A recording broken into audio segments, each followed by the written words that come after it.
नमस्कार, मैं हूं आपके साथ तनु शर्मा। आप देख रहे हैं नर्मदा की पुकार। आइए नजर डालते हैं आज की बड़ी खबरों की ओर। पवई एसडीएम का पद प्रभार पर स्थायी एसडीएम पद स्थापना करने की मांग। अनुविभाग के कार्य को हो रहे प्रभावित। आखिर पवई के साथ क्यों हो रहा सौतेला व्यवहार। बीते दिवस पवई क्षेत्र में जोरदार बारिश हुई थी और क्षेत्र में बाढ़ जैसे हालात नजर आ रहे थे। इसके बावजूद पवई एसडीएम का पद प्रभार गुनौर एसडीएम लिए हुए हैं। ऐसे में स्थायी एसडीएम न होने से क्षेत्र में प्रशासनिक व्यवस्था चरमराई हुई दिख रही है। साथ ही तहसील कार्यालय में अनुविभागीय अधिकारी न होने से कोई कार्य समय पर नहीं हो पा रहे। आखिर क्या मजबूरी है कि पन्ना जिले की सबसे बड़ी विधानसभा पवई में एसडीएम का पद प्रभार पर है और पवई विधानसभा की उपेक्षा की जा रही है, जबकि पन्ना जिले में कई अनुविभागीय अधिकारी कलेक्ट्रेट शाखा में मौजूद हैं। क्षेत्रवासियों ने शीघ्र ही पवई अनुविभाग में स्थायी एसडीएम को पदस्थ किए जाने की मांग की है, ताकि शासन की सभी जन कल्याणकारी योजनाओं का लाभ जनता को मिल सके। हाँ, विगत 1 वर्ष से स्थायी एसडीएम नहीं है। प्रभार के एसडीएम हैं जो कभी कभार आते हैं और शासन की विभिन्न योजनाएं हैं उनमें कोई भी काम नहीं हो रहा। सभी शासकीय प्रकरण सब लंबित हैं, पब्लिक परेशान है।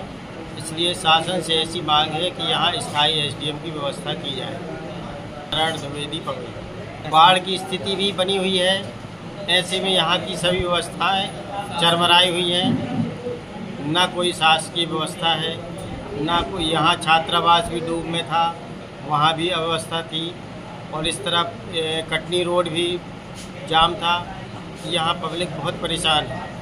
शासन से मांग है कि यहाँ स्थायी एसडीएम की व्यवस्था की जाए।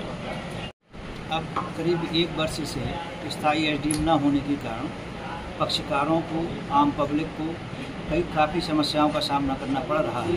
किसी भी आवेदन के लिए, किसी भी छोटी मोटी शिकायत के लिए कहीं कोई सुनवाई नहीं हो रही है। ऐसे में हमारी यही मांग है कि पवई में स्थायी एसडीएम का बैठना जरूरी है और स्थायी रूप से बैठें और जो निर्धारित समय है 10 से 6 बजे तक बैठ के अपना कार्यकाल करें। और जनता को बहुत समस्याएं हो रही हैं, उसका भी शीघ्र निराकरण किया जाए।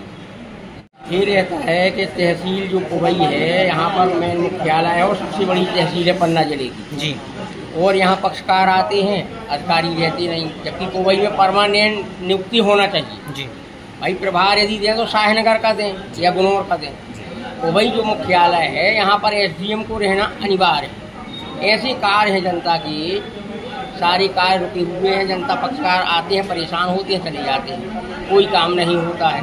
तो प्रभारी लोग जो आते हैं घंटे 2 घंटा रुके और चले जाते हैं बाकी, और रोज आते नहीं। और कम से कम 115-16 के जो मुकदमे हैं, छोटी छोटी त्रुटियाँ हैं जिनमें नाम है गड़बड़ या किसी का थोड़ा सा नंबर गड़बड़ है, उसके कम से कम 3 साल से प्रकरण लंबित हैं। उसमें कोई कार्रवाई नहीं हो पा रही है, जो कि छोटी छोटी त्रुटियों के कारण पक्षकार कम से कम 2-3 साल से परेशान है। तो ये भी सुनवाई होना चाहिए और यहाँ पर एसडीएम महोदय की परमानेंट नियुक्ति होना चाहिए। कलेक्टर महोदय से हमारा अनुरोध है एवं प्रशासन से भी अनुरोध है कि पवई में एसडीएम की नियुक्ति परमानेंट होना चाहिए।